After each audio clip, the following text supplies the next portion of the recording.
Hola, ¿recuerda Colombia la relación entre un telegrama, una estación de cabinas para llamadas telefónicas, una antena en Chocontá, estas hormiguitas y Sandy Papo? Todas tienen en común a la empresa estatal Telecom. Aquí en este video verán su nacimiento y cómo terminó privatizada y liquidada. ¡Comencemos! ¿Para qué se creó Telecom? Desde la década de 1930 se aceptó, aún muchos lo argumentan a lo largo del mundo, de que el Estado debe participar activamente en la economía de un país. Por tanto, ofrecer un servicio público de calidad al alcance de cualquier ciudadano, donde sea que viva o trabaje, es una expresión de soberanía nacional. En Colombia, varias empresas extranjeras manejaban las telecomunicaciones.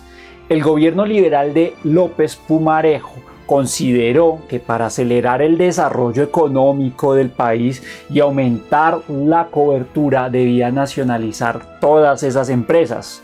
Y para eso se creó la Ley Sexta de 1943 que le permitió al Estado comprar la Marconi Wireless Telegraph al fusionarla con la Radio Nacional y fundar así la Empresa Nacional de Radiocomunicaciones. La nación controlaba entonces una sola entidad, los telégrafos y la radio. Le faltaban los teléfonos para centralizar toda la operación. Así que en 1947, bajo el gobierno conservador de Mariano Ospina Pérez, se creó la Empresa Nacional de Telecomunicaciones Telecom, que terminó absorbiendo a la Empresa de Radiocomunicaciones. ¿Y qué logró Telecom? Funcionamiento de las primeras centrales de Telex en Bogotá y Medellín, automatización de redes de conmutación, creación del Instituto Tecnológico de Electrónica y Comunicaciones, TEC, inauguración de la red troncal de microondas, instalación de la estación satelital terrena en Chocontá que conectó a Colombia con el mundo, plan de telefonía rural, digitalización y automatización de la larga distancia internacional, inauguración del cable entre Barranquilla y Florida que inició la fibra óptica, cobertura en aproximadamente 1000 municipios, lanzamiento del canal TV Andina, actual Canal 13, primer comercial 3D de la televisión colombiana. Y si era tan listo, ¿por qué se murió? Parte de los problemas de Telecom, su posterior crisis, están en el contexto internacional. A finales de los 80 se manifestó el desmonte progresivo del estado de bienestar en países como Inglaterra bajo la era de Margaret Thatcher. Se propagó el replanteo del papel del Estado en la economía como regulador, prestador de bienes y servicios. El argumento de que lo público es mal administrado, ineficiente, fue tomando cada vez más y más fuerza. Crear esquemas de libre competencia que al final beneficiaran al cliente, en fin, todo el discurso que se denomina el neoliberal. Además, cae el bloque socialista, termina la Guerra Fría y para ese momento Latinoamérica tenía un modelo de sustitución de importaciones, es decir, aranceles altos para las importaciones, protección del gobierno a las empresas nacionales y el rompimiento del monopolio estatal de las comunicaciones empieza en esos años. En el caso colombiano se inició bajo el gobierno de Virgilio Barco en 1989 con la Ley 72 que le dio facultades al gobierno para modificar la prestación del servicio. Artículo 5. Las telecomunicaciones son un servicio público que el Estado prestará directamente o a través de concesiones que podrá otorgar en forma exclusiva a personas naturales o jurídicas colombianas, reservándose en todo caso la facultad de control y vigilancia. Esto abrió la puerta a la legislación que reformó al sector por medio de los decretos 1900 de 1990 y 1794 de 1991, por los cuales se reglamentó, se estructuraron los servicios de valor agregado. Un término muy pomposo y muy pro para definir a aquellos que utilizan como soporte servicios básicos, telemáticos, difusión o cualquier combinación de estos y con ellos proporcionan la capacidad completa para el envío o intercambio de información, agregando otras facilidades al servicio, soporte o satisfaciendo nuevas necesidades específicas de telecomunicaciones. Con la entrada de empresas privadas comienza lo que muchos extrabajadores de Telecom denominan el descreme.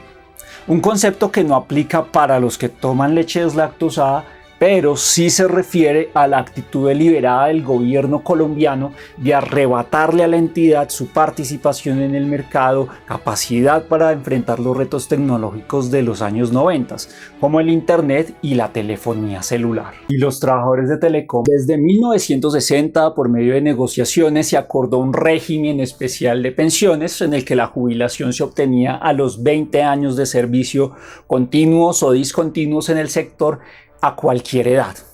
Algo comprensible para quienes se desempeñaban en trabajos de campo en regiones apartadas del país o cuyo riesgo psicosocial era demasiado alto. Pero a mediados de los 80 aumentaron los cargos corbata, o sea, oficinistas contratados por favores políticos que a duras penas distinguían un teléfono de un fax. El problema no son las pensiones, el problema fue aplicar ese mismo modelo para cualquier cargo. Sí, lo sé, suena muy Ricardo Arjona. El Ministerio de Comunicaciones, bajo la presidencia de César Gaviria, radicó en el Congreso el proyecto de ley 33 en 1992 para convertir a Telecom en una empresa abierta a la inversión privada, venderla, pues para ellos no podía suplir toda la demanda. Incluso un artículo del Tiempo en el mismo año aseguró que de las 3.000 localidades en las que prestaba el servicio la empresa, solo era rentable en 200. Comenzó la discusión entre los trabajadores, pues se les ofrecía el 10% de las acciones. Ellos no eran un bloque homogéneo, habían 3 grupos. Sí Telecom era el sindicato de base con diferentes tendencias de ideología de izquierda. La importancia de sus miembros dentro de la compañía iba en caída por la modernización tecnológica y la automatización de los equipos. Ellos se opusieron abiertamente a la privatización.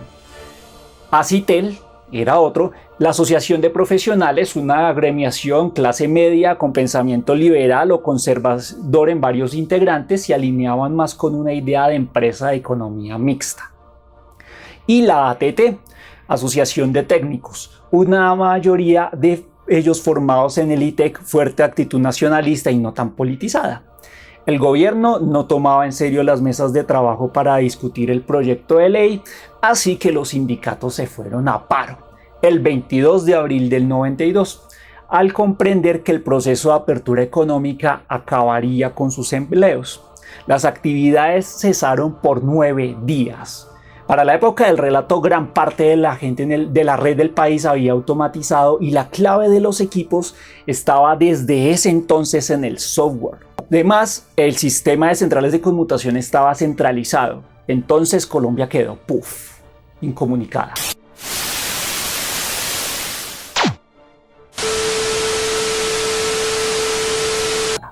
Casi nadie sabía lo que estaba pasando.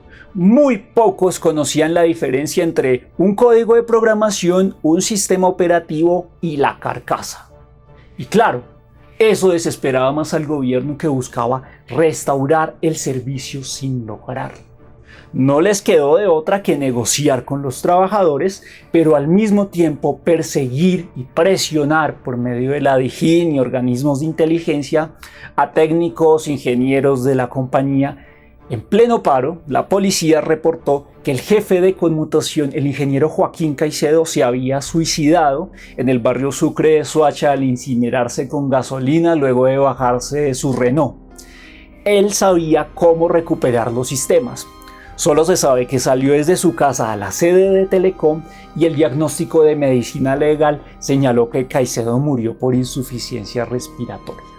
El testigo del suicidio desapareció. El paro se levantó, Telecom se reestructuró como empresa industrial y comercial del Estado. Las conversaciones entre el gobierno y los sindicatos se prolongaron por meses hasta que en el 93 varios técnicos ingenieros fueron acusados de terrorismo y terminaron recluidos en la cárcel Modelo de Bogotá. Hasta se les acusó de guerrilleros.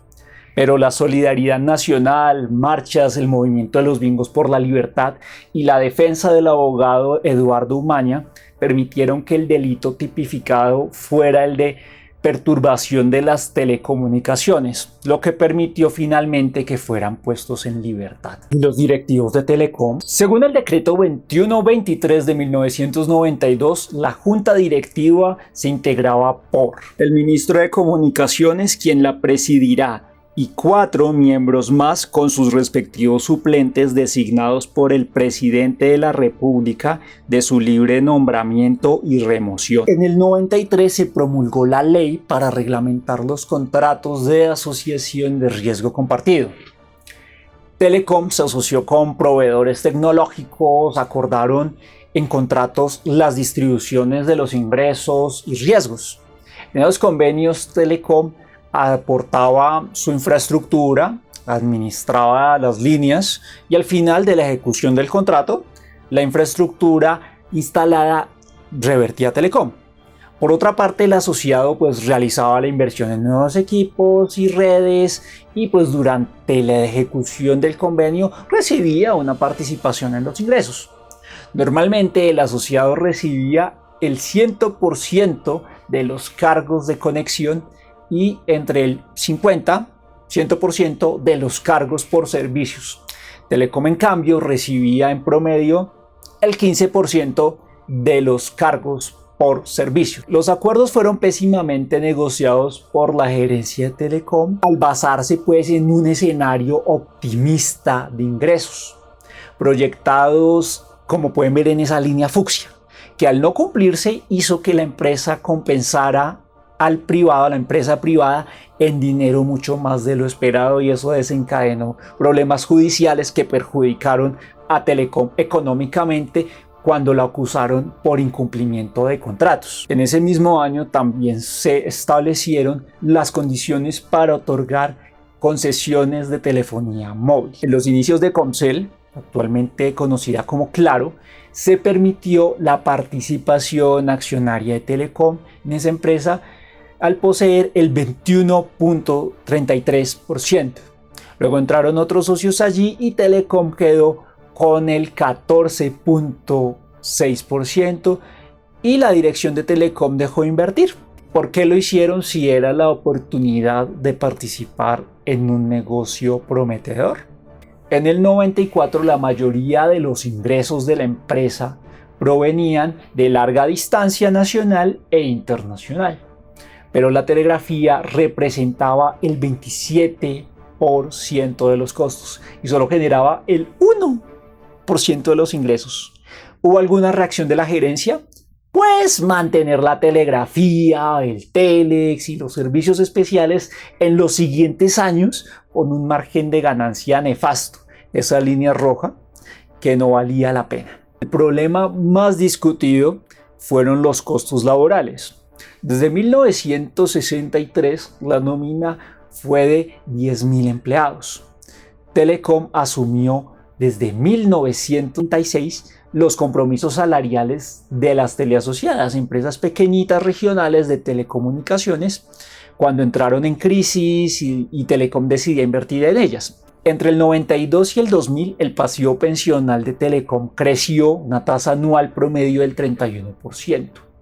Telecom tuvo que reducir sus tarifas para evitar la pérdida de su mercado, pero disminuyeron los ingresos. Así no hay poder humano que cubra los costos de las convenciones con los empleados. Por más que miles de trabajadores hayan aceptado planes de retiro anticipado.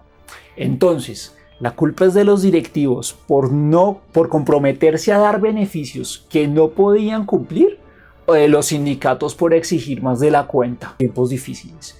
Quiero ver sus comentarios. ¿Cuándo dejó de ser rentable Telecom? Los documentos COMPES sobre la distribución de los excedentes financieros de las entidades públicas entre 1992 y 2001 dan un indicio.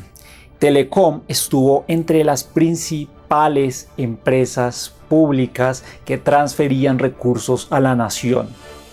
Desde 1998, dejaron de aparecer como aportante y le solicitaron que las utilidades de su participación en las teleasociadas se destinaran al Fondo de Reserva Pensional. Además, los gastos operacionales tendían al alza, no dejaban de subir y la empresa cada vez perdía más capacidad de inversión a partir de 1999. El Ministerio de Hacienda estimó que los pasivos de la empresa superarían a sus activos, o sea, un patrimonio negativo, a partir del 2006. Para rematar, el artículo 336 de la Constitución Política dice: el gobierno enajenará o liquidará las empresas monopolísticas del Estado y otorgará a terceros el desarrollo de su actividad cuando no cumplan los requisitos de eficiencia en los términos que determine la ley.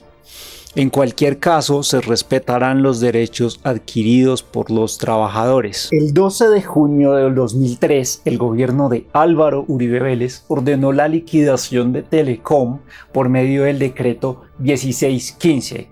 Las instalaciones fueron cerradas y desalojadas sorpresivamente por parte de la fuerza pública. En las sedes de Telecom en todo el país está garantizado el servicio e incluso están militarizadas.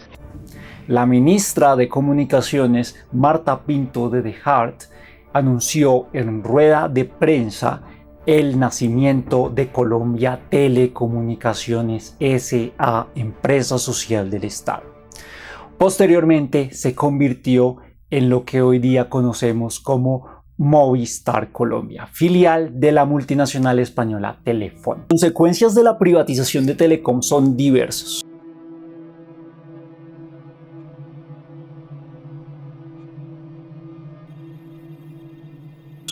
Una de ellas generó un fuerte escándalo en el año 2021.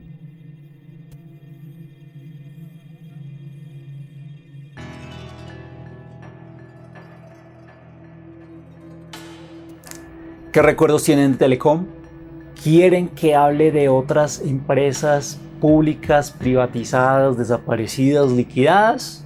Pues denle clic al pulgar arriba si les gustó este video. Suscríbanse a este canal, sí, el canal que lucha contra el olvido. Clic a la campana, un tilín para enterarse de otras notificaciones de los próximos videos y sigan también página en Facebook con contenido alterno. También pueden contactarme vía correo electrónico. Y recuerden, conectar el pasado con el presente para proponer un mejor futuro vale la pena. Hasta pronto.